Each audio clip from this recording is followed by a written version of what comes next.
Hello, hello, and welcome to another update video about Ethereum. At least we have some price action today. I said earlier today that it would be great if we could get a bit of a breakout of this range here today before the weekend, because otherwise we would have moved sideways over the weekend again. It would have been very, very boring. But at least we have some price action. The market broke above our resistance here. It broke above the 1963 level. A very relevant level that was the previous swing high here. And I'm adding now this count for an ABC. I mean, we talked about it before. ABC within the B wave. Nothing changed really. Yeah, my view is still that we are in a wave 2. Nothing changed. The only thing that we are now following as a primary path, because I believe it's what it's adhering to in the best way at the moment, is that it's an ABC structure in a higher B wave, not a triangle. It could be counted as a triangle for around about a week.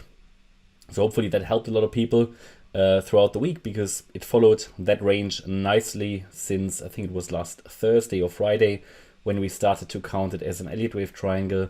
Since then it has been moving sideways even throughout the Fed interest rate decision. So we didn't really have a lot of volatility there, but it now finally broke the range and we can move on in this chart. But at the moment, I still have no reason to focus on a bullish breakout count. For me, the most likely path here is that it's a high B wave. But I'm going to show you a bullish breakout count as well for everybody who's looking for a reason to be more bullish directly. Bear in mind, and I just have to stress that because sometimes it is easy to lose the context and to forget about the context. Let me take that out. My view is, and you know that we are in a third wave to the upside. Yeah, some people asked me in the comments of the previous videos, is a direct breakout to the upside possible? Yes, of course. And I did say that before, of course, anything is possible in these markets. You need to understand that we are dealing here with a highly volatile market that can change quickly. So of course, a direct breakout to the upside is possible if you understand the bigger context that we are most likely in a third wave rally to the upside. Then pullbacks can be shallow. It's just that it would look better with another wave down. Yeah, taking into account a lower degree price action, it would look better with one more wave down here. But bear in mind that what is a wave 2? A wave 2 is simply a pullback in an overall uptrend. So the pullback is going against the higher level trend, which means the pullback, the move down, is rather weak compared to what is possible in terms of further upside on this chart. Okay, so hopefully that's clear. Never forget the context and always understand which time frame you are in. Yeah, which time frame you want to trade, for example. Within this wave 2, and this is an unchanged scenario, so literally we only had a bit of a spike to the upside here. We are dealing obviously with this B wave still, no change. Yeah, so we had the idea either B wave as a triangle and go down, or high B wave, right, and then go down. So literally still a B wave. Yeah, as I said before, B waves are hard to forecast. Yeah, and Elliott Waves offers us the benefit that it gives us a very clear understanding that we are most likely in a B wave. So in terms of, for example, trading or position sizing or leverage, yeah, we need to be careful. That's the main benefit that Elliott Wave gives us in a corrective wave structure. It also tells us that in corrections like a B wave, things can change very quickly. One of the main benefits of Elliott Wave in a B wave is as well that it might tell us to avoid it. A lot of people do not trade a B wave when they know it is a B wave. Yeah, I realized it in the comments of the previous video. A lot of people burned their fingers because they attempted to trade the B wave apparently, and yeah, got burned, as it often is the case. But I issued lots of warnings that we are most likely here in a B wave, and the B wave can be high, it can be shallow. There's no way to predict that really. We had a triangle as a B wave and it followed it for a week, or we could get a high B wave. The problem with a B wave is it can, and don't forget about that, yeah, a B wave can lead to fake breakouts. Yeah, it can often, quite frequently actually, overshoot previous highs. So even though I show you here a standard retracement zone for the B wave, which goes all the way up to $2,067, this is really only standard retracement. A B wave can go higher. Next resistance above 2067 would be the previous swing high here, basically that triple top here, around $2,130. Above that level, we can consider more closely or with more focus a direct breakout in a third wave of a third wave rally. But I would still primarily probably see it as a high B wave.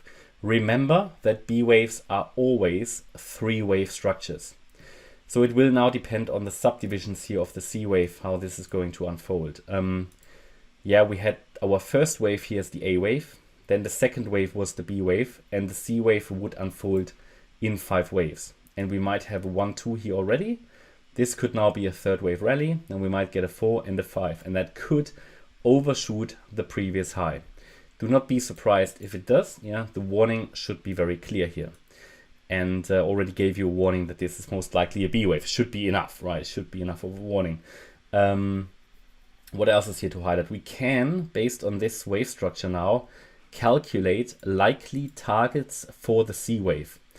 Now, a common target would be the 1.618 Fibonacci extension. So if I take the length of the A wave, I go to the low of the B wave, a very common target again would be the 1.618 extension. That's 2072. That points directly to where the 78.6 retracement is sitting. So we can already highlight this as a important resistance level here, which doesn't mean it couldn't break it, but it means this is an important resistance in a B wave. And if it breaks above it, then yeah, then we've got that $2,130 level. But even that would not be enough to really confirm that we are already in a third wave breakout, unfortunately. Okay, so it means a high B wave is possible. Only if we get 5 waves up here in the entire structure, we can talk about a direct breakout. I hope that's clear, okay? There are very clear rules when we can consider here a direct breakout in a third wave rally. Basically, we've now moved from a situation in which we had, well, okay, one scenario that we are in a wave 2, okay? That was just one scenario with basically, if you zoom into the B wave, we had 2 there, with a B wave as a triangle and a high B wave. We now know, okay, it's a high B wave. So it now gives us another 2 scenarios, basically the high B wave or the direct breakout. And there are very clear rules that the market needs to adhere to tell us which one is unfolding. So a B wave has 3 waves, as I said, A, B, C. Nice. That as long as we only have 3, I will assume it doesn't really matter how high we go, to be honest, and that's the difficulty in a B wave. As long as we only have 3 waves, I assume it's a B wave. And we would then come down afterwards, still in our C wave of wave 2. Okay. If we get 5 waves, 1, 2, 3, 4, 5, and hold the subsequent 3-wave pullback, then I would count this again as a wave 1, and this would be a wave 2. And then we have a breakout setup. This would then be a possible pullback trade for a next rally. Okay, so this is the situation we're in, should be crystal clear. Do not forget that the message has been, and it should also be very clear, that as long as we're holding 1533, the assumption is that we will go higher. Yeah, very clear. So as long as we're holding support at 1533, we will go higher. And pullbacks can be shallow in an uptrend. So that should all be clear, yeah. And again, ideally, we're looking for that C wave down before we go up, but it can, of course, start a little earlier. The reason why it can do that is it already entered, obviously, yeah. Ethereum entered our trend reversal area already. So it did hit our support area already. Whenever they do that, they can turn around, okay? Now, I find it still a bit too early. It would have been a very shallow wave too, if that is already the breakout. But but yeah, I don't think it is. Now, again, I promised you a bullish breakout count. Let's put that onto the chart. That would be this one, wave 1, wave 2. We would then need to get a third wave. I want to see a fourth and a fifth. And if we get these 5 waves, at least it is most likely a breakout. But then I need to see the ABC structure that follows hold. And then we can be more certain, okay, we probably have another breakout setup here. At the moment, it is hard to say because the market or the structure suggests much more that it is a B wave. Okay, so I take that breakout count off the chart. These are the 2 scenarios that we deal with here. Always try to really reduce it down to only 2 or 3 scenarios. That should be okay. That's manageable. Yeah, I don't really want to show you all scenarios. Hope that's okay. That makes sense. And so far, yeah, it doesn't happen often that a scenario plays out that we don't cover. Typically, it's the 2 or 3 most likely ones. And do not forget, yeah, because apparently sometimes, if new viewers watch these videos, I sometimes see it in the comments, yeah. What you need to understand, any scenario I show you here is a likely one, okay? So if I show you here these 2, we talked about 2 scenarios now.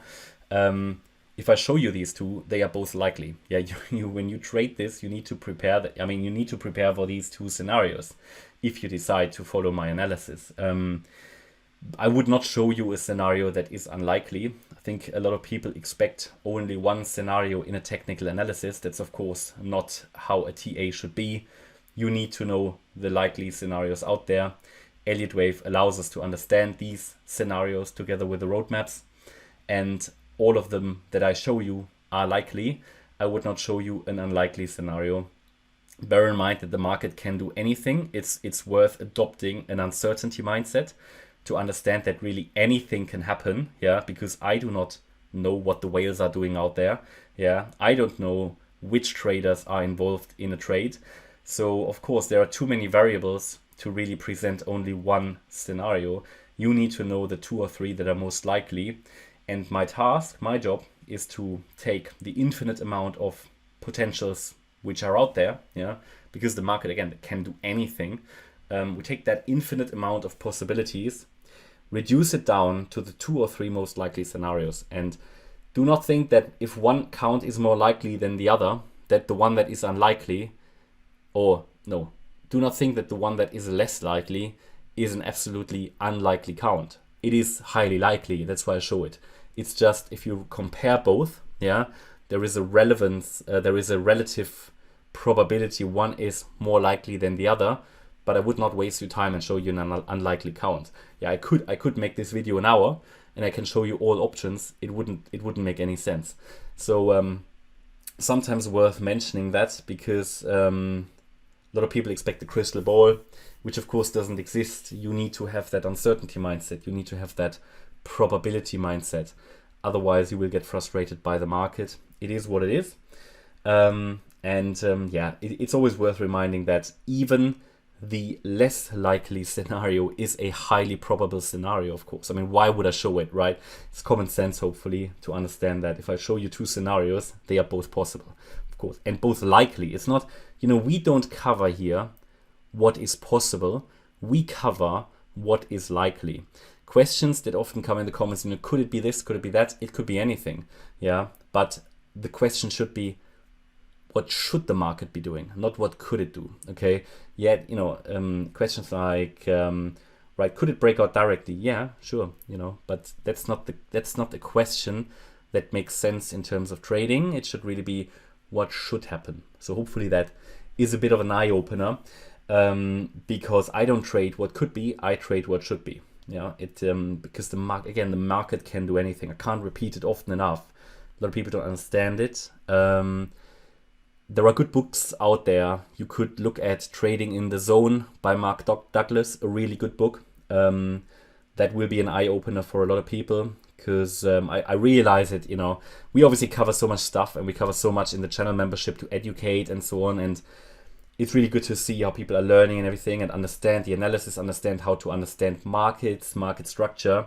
But here on YouTube, obviously, a lot of people watch these and think, okay, I see a B wave up, I will trade it. But that's not how you do it. That's not how you do it. It is the analysis What you need to add yourself is you need to add the trading skill. Yeah, but what I add here is the analysis. I add the relevant levels, the invalidation points, the scenario, the roadmap, the targets. What you need to add is your position sizing, your risk management, your trading skill, your time frame. You know, there's so much else that in your portfolio management, there is so much stuff that has to be added here. You can't simply come and trade an Elliott wave. It doesn't work. You need to trade the setups, and then you need to add your risk management. You need to add your position sizing and everything.